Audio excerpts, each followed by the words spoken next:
Eu não sei como você chegou aqui nesta noite. Eu não sei qual foi a dor que você trouxe comigo. Mas eu tenho certeza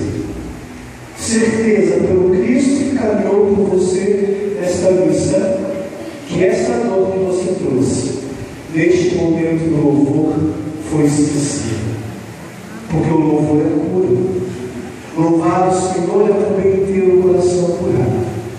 Louvar o Senhor é permitir com que a alegria de Deus invade o nosso coração, tantas vezes pesado pela tristeza, pela angústia e pelo sofrimento. Então louvar é rezar, e é ter o coração preparado para tudo aquilo que o Senhor tem reservado para você nessa noite. Você irá sair nessa noite, dessa missa, transformado, com o coração totalmente transformado. Toma posse da vitória que você veio buscar aqui, porque ela já é tua, mas você precisa agarrá-la com as duas mãos. Amém?